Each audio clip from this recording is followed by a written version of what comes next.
make bigger profits in your small business, like many of us, I'm sure you're feeling it. Business is hard, and now more than ever, you need to have a plan to help your business not just survive, but thrive.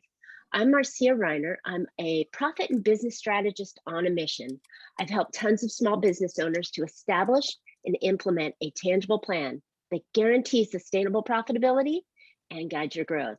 And I want to share these strategies that I've earned and learned with you on today's Profit with a Plan. I'm really excited to have two special guests with me today. Sean Fields is a 33-year industry veteran, a columnist, and a published author of Quantum Lean. He has contributed content to many industry publications. Sean is also a licensed professional engineer and a certified Six Sigma black belt, as well as a certified QMS auditor. He has worked in several states and countries at a multitude of environments that range from mass production to mom and pop shops. His perspective on the industry enables him to offer unique approaches to business issues. My second guest, Dr. Michael Sanders, with a career that began as welder's apprentice, who would have thought, right? And includes stints as CEO and president of Food, Energy, and Distribution and High Tech. Dr. Sanders draws on his vast array of experience to serve as co-founder and business advisor for Beehive Fund, a nonprofit organization dedicated to assisting industry. With the excess of 30 years in the field, he has worked every phase of supply chain with a wide variety of companies on organizational structure and psychology, strategic direction and culture, and systems and processes optimization. Along this journey, Dr. Sanders and Sean Fields have collaborated extensively over many years to refine the framework and delivery of their lean methods and have achieved consistent and proven success with their endeavors. Wow, I am super impressed to have the two of you here with me today. Thank you and welcome to Profit with a Plan podcast. Well, thank you, Marcia. Yes, All thank right. you. And thank you for having us. Excellent. So we're here today to talk about how business owners can, to dumb it down in the simplest manner, how can we reduce waste and increase our profits? So what's probably your best idea? Well, better yet, let's explain. What are some of the ideas that people can use to reduce their waste? Well, if it sounds okay, I'll begin. Absolutely. Because, it's true for both Michael and me, but starting out in lean 20 years ago, the thing we discovered is that and it's an ironic thing, but when you try to attack waste directly, you end up being extremely inefficient when you attack waste. It's actually the best way to get rid of waste is actually looking at it in an indirect way. And so I'll give you an analogy. Like, let's say you're in a war, like in World War II, for instance. When we were fighting the Germans, you could target all kinds of things. You could target an Air Force base. You could target a manufacturing facility or a town, a radar installation. Tons of different things you could look at. But the one thing that we really prioritized above everything else were ball bearing facilities, because in a war machine, if you don't have ball bearings, you're out of business. Ball bearings drive everything. You can't have a radar. You can't have a tank. You can't. You can't produce guns. It's the one common denominator to everything that exists in a war machine.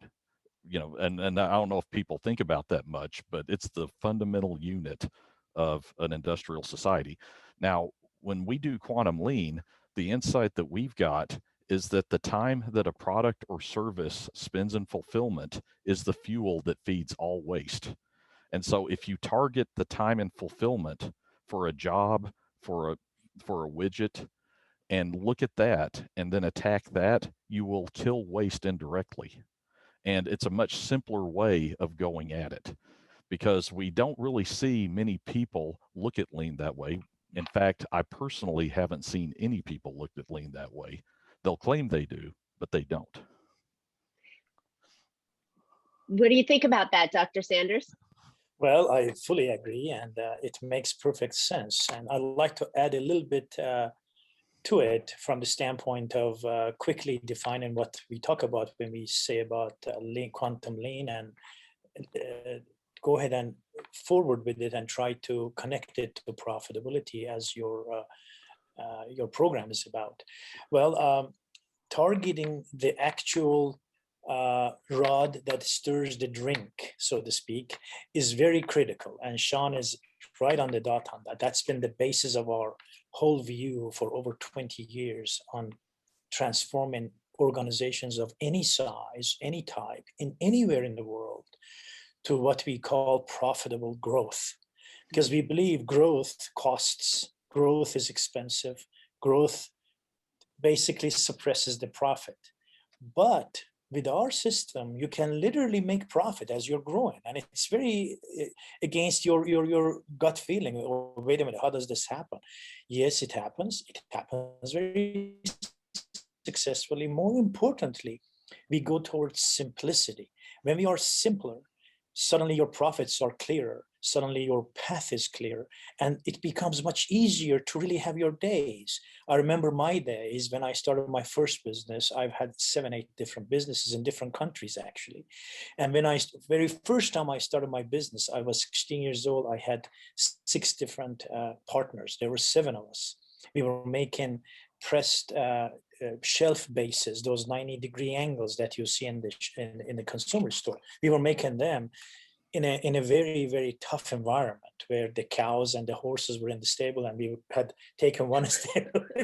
We were producing in there, but we were poor. And the fact is, we stuck with the simplicity and addressing what is really important, because everything else actually follows through. When Sean talks about ball bearing, everything else follows through. Your focus is clear, your path is clear, your objective is clear, meaning your goal and your achieving of what you need to do and where you need to be at what time is very clear. So it becomes very, very important to look at these things less complicated manner. I had my first mass manufacturing company back in 1990. I went to it, and at some point I was in charge of a couple of hundred people. But the fact is, I didn't know much about it. I started learning more and more, connecting what I had in terms of schooling to the way the operations work in business. As an entrepreneur, I really didn't have much experience in the United States. Prior business ownerships, the last one I had was in Turkey, prior to that in a couple other countries. But the fact is, it's really critical to focus on fulfilling what it is that you're doing. If you're going to be serving a dish in a restaurant to a customer, it takes time to do that. There is the pre-dish making that we call production of the food time. That time requires for the waiter or waitress to go talk to the people from the standpoint of we enter as a customer, greeting us, find the table, sitting at the table, offering water, whatnot, coming and later on taking the order. All of these activities take time. Then you go to the back in the kitchen and you have your chef receiving this, and then the crew start putting the food together. That's the production time. After that, is the dish is ready, sitting there for the waiter or waitress to come on and bring it and serve. That's the post-production time. This is whole time combined. We call it timing system or fulfilling the order. Now, if the order is fulfilled in less time, ironically enough, your profit has direct relationship with it, goes up. If it's served in longer time, equally it goes down. It's very, very simple. So when you look into the objective or the goal or the product or the end result, in this case is a serving of a dish to the customer, that's the end result. When you look at that to be fulfilled, you realize there are a lot of things that we all do, unnecessary things we all do. And then we bring it back to the actual area where we prepare and start serving this. And there are lots of, it's not just one order. You have 10, 20 orders coming at the same time. How do we align them? How do we prioritize them? The key word that Sean just used becomes really critical. Many times we just stick with our gut and say, oh, this is the way we've done for many, many years, and it's been all right, but we don't really look into, do we want to make short-term profit, or do we want to make long-term profit? That's really critical, because you set your system in a way that grows profitably. You don't put yourself in a situation that you have to go borrow and borrow and borrow, but you put yourself in a situation slowly growing, building the profits, eliminating the borrowing of banks or whatnot at some point, and then moving forward at the same time, growing and growing. That is the philosophy we come about.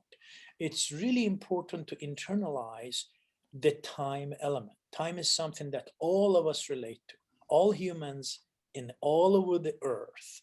If you ask them what's the most important thing to them, really internally thinking about it, they're going to say, if they're adult, they're going to say time. Because we are running out of time, you know. Right. So what can we do in this short period of, we have a limited time, what can we do? The same thing goes to the service. When the service is fulfilled, there is a limited time to serve that. If I don't get, as a customer, the service I deserve in the time that I thought it would happen based on the promises or structure of the provider that I really agreed on, then next time I'm not going to come back. Yeah, that's true. The person or the provider may make a lot of profit off of me at that moment, but it's not going to happen again. So it's critical to identify, do we want profit momentarily? Do we want profit to grow with us as we go forward, as our market and customers expand? So we go to the latter. It's important to put all of these in a system and focus on the time element. Yeah. Great point on that, because I think it is so important that we look at business, that it's not just today, but it's today and tomorrow to create the strength in business. You gave us some outstanding commentary on how the normal business in the view of the restaurant just came in.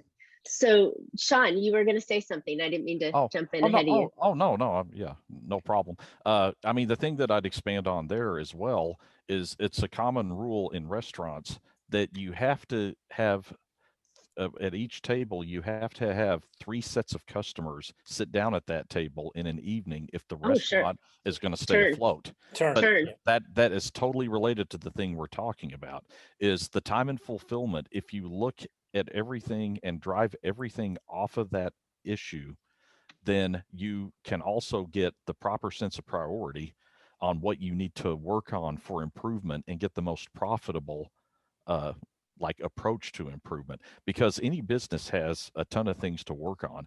And something that you and I talked about earlier is that one of the governing equations of business is business equals problem, and businesses have 1,000 problems to work on. And so how do you decide which one carries the priority? But if you let the time and fulfillment drive that priority, you can create the stage for your business to not only become more profitable, but much more viable. Because I think any restaurant owner or any business owner could say, if I can take the same amount of resource, but instead of 3 turns, I can get 4 turns, all of a sudden, what might be mildly profitable will turn into a cash cow. And the approach of quantum lean goes right at that. But it has real subtle differences to other lean. And I will argue, well, I would actually challenge somebody if they're thinking about addressing lean, which is a great tool. I would almost challenge them to look at other books, but I don't want to waste their time, because you look at other approaches to lean, they've driven it from a mass production idea, and at the same time, they've made it way too complicated. I was just going to say that. I don't know how many times I've looked at this idea of lean and thought, my head's going to explode. Wait a minute, there's too many things going on for me to do it. And why I thought that this was such a fantastic opportunity to have you two on is because you made it so simple.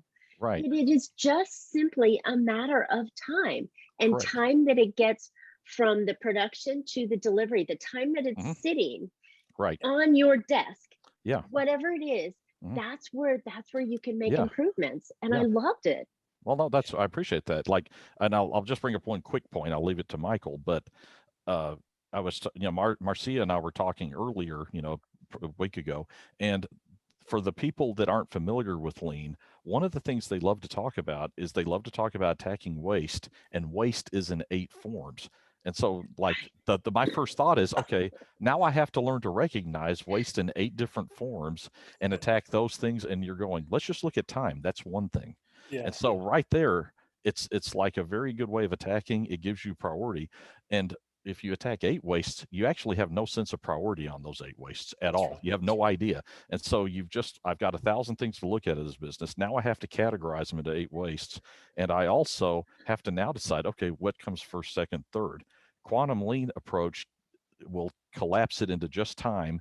The time will tell you what you need to work on out of those 1,000 things that any business needs to do. It will tell you what are those top 2 to 3 things that will really get you great impact. And that's the thing we go after. I think business owners often forget, Yeah. the folks that I work with, they're such in a reactive process. Right. They created their business because they knew something, and then they wrapped this business around them, and then they went off charging after customers and delivering the products. So they know chase, deliver, but they don't think about the methods and the strategies that they can put in place now to make that smoother, faster, stronger, better, more profitable. That's why this is such a fantastic conversation. I'd like to add a couple of more items to our conversation. I think it's important to also mention that I personally have had pleasure of meeting a lot of small business owners, ton of entrepreneurs in my career. And whether I was a volunteer help to SPDCs, SPAs, establishments, or even different organizations that deal with different industries, whether it's food industry, construction, or manufacturing, or whatnot, I've always been helpful, tried to do my best. We at our nonprofit Beehive always welcome folks who are small businesses. We call them micro business if they're on 10 employees or under. If they're 25 or 50, we call them small. And of course, small has different definitions by Commerce Department. If they're under 500 employees, they're small, but my goodness. So it becomes very difficult. We've helped all of them. And one thing that I really, really like to emphasize on business owners, especially the ones who are doing well in a way, and they don't have much debts, they're making their profits, they're going by their days, to look into the ability that they can actually bring to the table and say, look, I've been doing this for a while, I've been doing this for a long while, and every service that I provide or every widget that I make has certain profit in it that I'm making. But if I don't change my methods, if I don't change the way I have been doing this for years, stay with the same as I have been doing, that means I'm basically putting myself out of the competition, because other competitors are not going to sit around. They're going to come on and catch up and go beyond. Because I already have this success, it's the best time for me to make it better. Often this becomes very difficult when we deal with folks coming and talking to us. They say, well, we're already profitable, we're already doing all right. I do want to make a little bit change, but I don't want to touch too much. I don't want to mess up. I don't want to shake the building. Exactly, They're so afraid of change. Exactly. But that's really important, that you stay and innovate your processes, innovate your abilities as well as your products. So. That's right. You have to have that. If you don't have that innovation, that new look, that new way of serving or providing what you need to provide, then others are going to pass you by, and you want to lead. At least stay with the leader. That's the least we want you to do. And here comes the idea of, okay, time. We all agree in that. What about what it is that really makes this time work well when you serve the customer? At the end of the day, you have to serve the customer and get the feedback from him in form of cash, so you can circulate that cash. So we believe it's critical to look into, you said the magic word, Marcia, better. Better comes scientifically and statistically and engineering wise. When you look at in the literature and in practice in the world, the term better refers to the quality of the outcome. Outcome can be in the form of widgets or goods or in services, right? the quality is important. When we talk about quality, we always take quality over quantity. To us, it's very We should. simple mathematics. should. Yes, if you want quality, you have long-term profitability. If you want quantity, you have short-term profitability. Then you die. It's really important to understand that, because quality actually reduces the time and system of the fulfillment. And that's the beauty that people have never been really come across to really understand that, because we are brought up, no matter where you are, and I speak 8 languages, I've been in many different countries, and I know I'm telling you this with culture to culture, business to business, industry to industry. I know for a fact that people always say time is money. They always say that. But nobody really have come across to analyze and think about it and say, what do you mean time is money? I understand if I lose time, I'm losing money now, but I really don't understand what time. I have to do all the things that I have to do. And we say, wait a minute, you're losing a lot of time in here. But the reality is this, no matter where you are, you're brought up instinctively that you can have only one of the 3 elements when you're looking for any product or service that you want to employ or buy. Either you have quality and you give up time, which means it's going to be slow, and cost, which means it's going to be expensive. Or you don't want quality, you want fast, it's going to be maybe okay, not very quality. It's not going to last, you can't rely on it too long. And if you want fast, it's going to be expensive. So now you got fast, expensive, and low quality. If you want cheap, we are brought up learning. If you want cheap, that's what you get, what you paid for. You want cheap, it's going to be suffering the quality, and it's going to be fast. And I mean, you just lose. You can't have all 3. Quantum lean is very simple. Tells you you can have all 3 and eat your cake. And this goes against our gut. You see, it goes against what we are brought up with. And it's very difficult to internalize and understand this, because reduction in time makes the quality high. And I'll give you an example. When we talk about quality, when a product or a service is slow or wrong, you have to redo certain things to make it correct. When you redo something or rework something, the time expands. Now you have longer time. That means you didn't save time.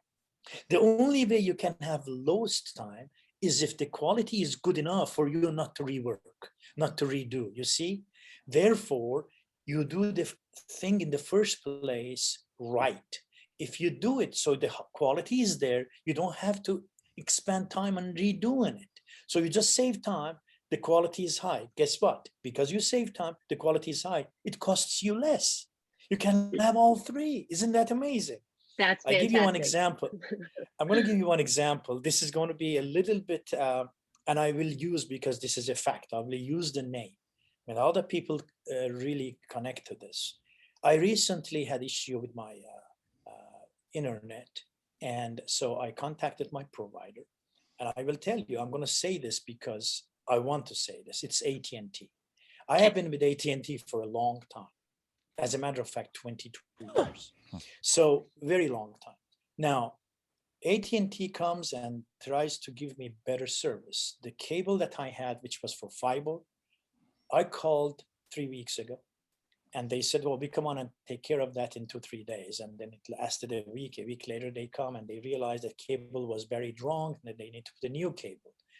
3 weeks later, I have now less effective, poor quality communication, or in this case, internet service, than I had before when I called and complained. Isn't that amazing?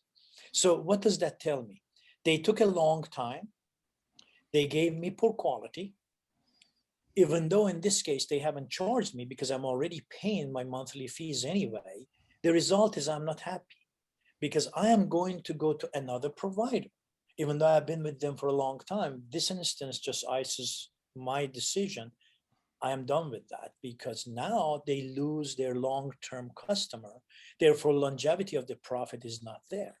It's example of a huge provider, but actually it does apply to very small businesses that have operations with 4 or 5 people. When you are dealing with the product or service that you provide to the customer, if you ensure that is something that I will use as the provider to my highest of expectations in terms of quality, I guarantee you, you will not only have the customers coming all the time repeating, but also they'll bring a wave of people with them. That's when you say, okay, I have all three. I have the quality, I have the time, and I have low cost.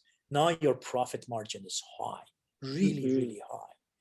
I hope this helps. Yeah, absolutely. I think that it is so important for any business. The goal of business is to create a customer. If you're spending all your time creating customers and not keeping your customers, then you have a problem. It's going to cost you a lot of ways. So that was a great story with your AT&T. So I think, so let's talk a little bit more about some of the waste that we can eliminate when we're looking at time. And you said that time will produce the waste in the top 2 or 3 that we need to focus on. What could a small business owner look at today and recognize that it could be waste? Well, if we're going to the restaurant example, Sure. one thing you'll see at a restaurant is, especially if it's really popular, is you'll see long lines. And to me, a lot of businesses seem to think that having a long line makes them more attractive to people because, oh, we look popular. But the thing about it is that you're losing that turnover in the business, because that's all that line is a symptom of. And so if you look at things that are going on when the customer goes into the restaurant, like they're seated, there's a certain amount of delay between when they're seated and when the order's taken. The order's taken, then there's a certain amount of time to get that to the kitchen. There's a certain amount of time that ticket waits in the kitchen to even get started. And you look at all these elements, but you find ways, like you see what's the biggest source of time in that sequence. And then you say, okay, what are the reasons that's occurring? Like, for example, if a ticket is waiting in the kitchen, like that's where most of the time is that the kitchen's overdone. You start peeling back and you go, okay, why is that big pocket of time taking place? And you start kind of figuring out, okay, maybe it's due to the fact that my expediter doesn't have a good method. Maybe there is a resource problem. Maybe my techniques are not very good. Maybe my menu needs to be simplified, or maybe my mix of product isn't really fulfilling quick service in the kitchen. And then you start working on those things, but you use those pockets of time. Like, for example, if most of the time you find, if you're following a customer, is that they're just waiting for the waitress or waiter to come take their order, you start peeling back on that and figuring out what's going on there. And then you use that to drive your improvement. I love it. These are all analogies that every single business owner can look at, because we all go out to eat all the time. Right. And if we know that there's an empty table, but they haven't sat us there. So then my mindset goes, well, maybe the kitchen is backed up, or maybe there's not enough wait staff, or whatever. So that line out the door is not always a good sign. So I like that. I like that. To me, it's a terrible sign every single time, because it means you've really not taken seriously the discrepancy between the amount of people arriving and the system you've created to fulfill that. Because if you really take that seriously, that line ought to be very short to non-existent, and you can serve every conceivable customer that'll show up. Because, I mean, think how many times people have looked at a line and go, I'm going to have to blow that off. just that. But the other thing that happens is that every kind of cost multiplies with that line. Because what ends up happening is you have to have more of a facility. You have to have a bigger parking lot. Because if you have more customers, more staff, more supplies, more food, right? But you have to have more staff to attend to those people and keep them happy. And a lot of restaurants will think, oh, well, they'll sit at the bar and spend money on drinks. But the fact is, I think that's a questionable assumption. Maybe it's true, but I doubt it. But most people are going to just sit in the line. But also, but think about it, like, yeah, every utility has to go up. The people have to sit inside. All kinds of little expenses go up. Good. Yeah, the cost of business goes way up. And so if you can figure out a way, you attack the time and fulfillment, you can actually get more turns in the restaurant, and then you've made the investments you've kind of laid down, you've made those actually start to crank more money out as well. And customers are happier. Like Michael says, the customer doesn't have to wait. They get their food great and quick, and they get out. The And owner's warm. happy. Yeah, they get out. Yeah, exactly, warm. But they get out with a good meal and fast. The ownership is making more money on their investment, and I can promise you the employees are going to be happy, because if you create a situation where things flow, the job actually gets easier. Because to me, when you're dealing, when employees are having to deal with problems, which will occur when people are having to wait, and there are all these problems you're having to address, customers will come up to you, I've got to can leave. I gotta, can you get me in a little faster? And it just multiplies from there. You actually create that win-win-win situation that Michael detailed.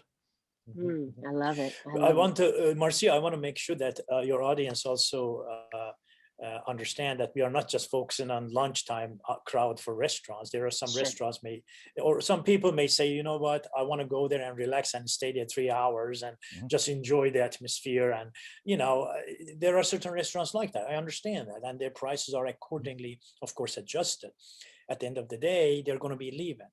But satisfaction is the most important thing. And no matter where you are, no matter what type of expectation you have as a customer, if you are satisfied well, you're going to keep on coming back and talking to others to bring more people with you. And that's really the idea. We don't want to discount certain restaurants that have very high ambiance, and people want to go there on a Friday night and spend 2-3 hours, and after the meal have a couple of after dinner drink and discuss things, and we understand that. But even then, you have the opportunity to turn it over 3-4 times. So that's what really we are talking about. You can rotate these tables and turn them.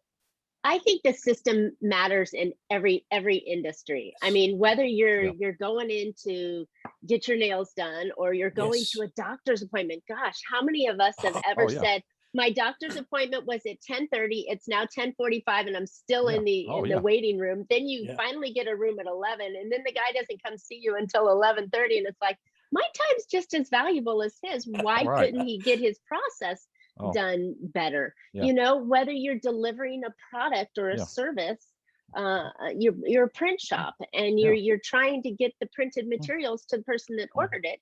It's the expectations the customer has of getting treated properly and at a fair price, and the whole thing. And these your points, I'm seeing them in so many different areas of business that could be improved by managing the flow of how long everything sits. And now you see how easy it is to really gain competitive advantage once you have the mastery over your time fulfillment of the product or service. You really have undisputed, I would definitely emphasize on that. This is undisputed competitive advantage you have over your competitors. Let me ask you, and I don't know if you have done this kind of statistical analysis or any type of analysis on your audience. Can you give us an example of one of the audiences that may be having more of, let's say, cluster of audiences in your overall listeners? Which type of business that you can give us an example? Maybe we can also break that down a little bit. Yeah. Well, we only have a few minutes left, but I'll let you guys tap at that briefly. So let's use an attorney, for example. I have an attorney that is in my business practice as well. I have a couple of attorneys, but I talk a lot to attorneys.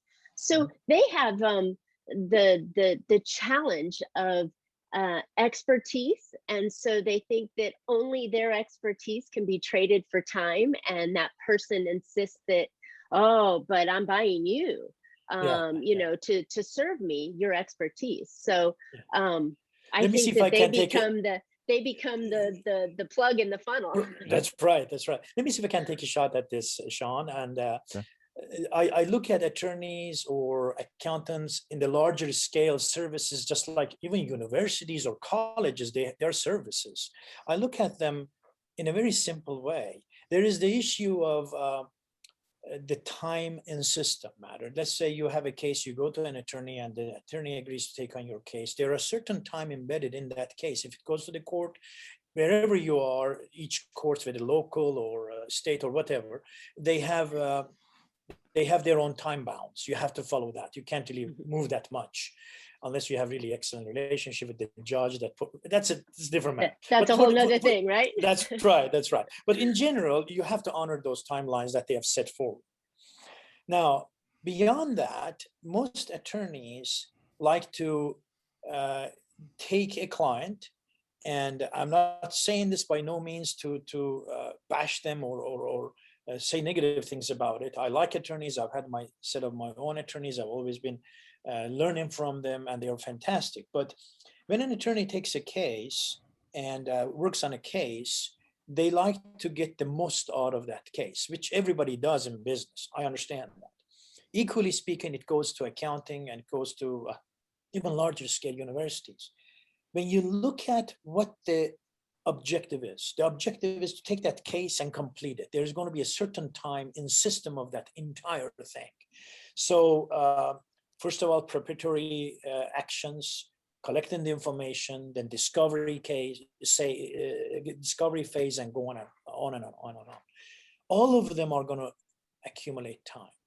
Now, my question is, would you rather have that time shortened or elongated? If I'm paying the attorney by hourly, then it is to their advantage to make it longer and longer, right? Yeah. But here is my argument. If they make it shorter, this is the idea of quick short-term profit versus long-term. If I have an attorney, I'm paying them by the hour, and they make my case fast and they take care of it faster. Let's say I expect 8 months, they did it in 6 months, for instance. And that can be easily drawn out through what we call time-based product diagramming. Now, if we can do that shorter, long-term would be, I as a client go tell everyone, this attorney is fantastic, is awesome. Now the law firm gets more quantity of clients like me to come in as customers. So they have more and more cases to deal with. That's more money, more profit.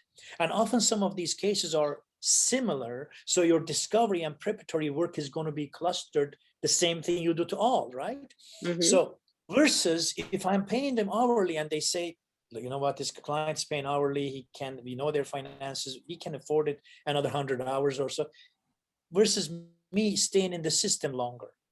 Now I stay longer and longer, and at some point I get frustrated, they get frustrated. Okay, you know what, we have to do the next step, and it starts stretching and stretching and stretching. I'm unhappy. I didn't get what I wanted to, even though they made good money short term. I'm going to go out and say to whoever I know, don't even step into their office. Yeah. Exactly. So they lost the long term, you see. So it's important to really look into perspective. You can have really sound process where you are very sensitive to these time elements at every step of that process. And then you prioritize what is the step that costs you the longest time. Then you can start shaving that off. Once you shave that off, the whole time in the system becomes reduced. Now you're giving the client and the customer the excellent service that they deserve, because there is the quality, there is the short time, and they spend less money. And I would add to that as well, is that a case sits in a court for 2 years, they're not working on it all 2 years. If you're lucky, 2% of the time is actually a billable hour on that 2 years. And so the long story short is that the more you can compress that 2 years, you'll use that billable hour much more effectively from the standpoint of the law firm, because people don't have to juggle 2,000 balls. Because, I mean, I don't care who you are, people can't multitask. People think they can, but they can't. And the more multitasking you have to do, the longer it takes you to do each individual task. And to me, if you can shorten the cycle of a law case, your staff will work much more efficiently, but you can bill the same amount. And so it's and you get the cash quicker as well. So it's, if you apply quantum lean ideas, it works everywhere, every time. It just does. That's right. Great example, gentlemen. This has been a wonderful conversation. I thoroughly believe that I found some different ideas to look at flow and getting and eliminating the waste in any business that I can see. I can totally, my mind's now shifted towards it. So gentlemen, where can listeners get a hold of you to find out more information about you? Well, let me go take a shot at that. We both work for a nonprofit organization called Beehive Fund. You can find us on the internet, www.beehivefund.org, and you can easily contact us through that. I can also give you my personal email address. I'm very open to folks to contact me. My first name, Michael, Michael, @beehivefund.org. Very simple. Perfect. I always return my reply and return my contacts, and I'm happy to do that.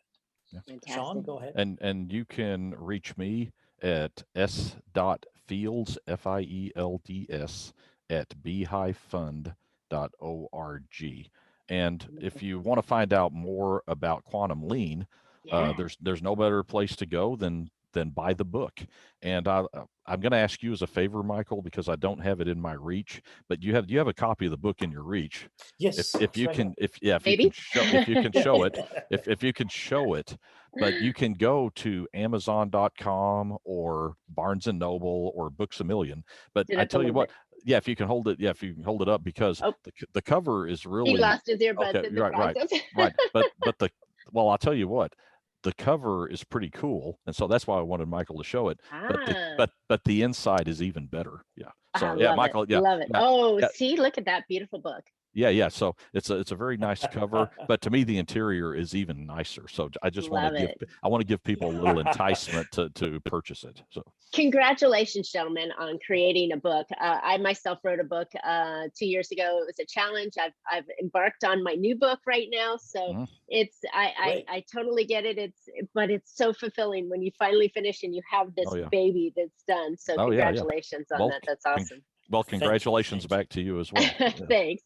Yes. Okay, yes. Great. Well, thanks, listeners. I hope you found an idea or two that you can put into your business that will help you increase your profits. So considering what's happened over the last year plus now, it's more important than ever to create your own profit plan to have a thriving business. So to help my listeners further, I have 6 tips to help you create a thriving profit in any condition. You can go pick those up at my website at trajectorybiz.com. And as always, we'd love to hear any of your questions, feedback, or ideas for future shows. Please subscribe and comment today. I'm sure the gentleman will bounce back on those ideas and comments immediately. So, and you can catch Profit with a Plan on any of your favorite podcast players. And we're looking forward to more great profitable information on next week's show. So until then, make your plans and profit with them. Thanks, gentlemen. Thank you. Thank you.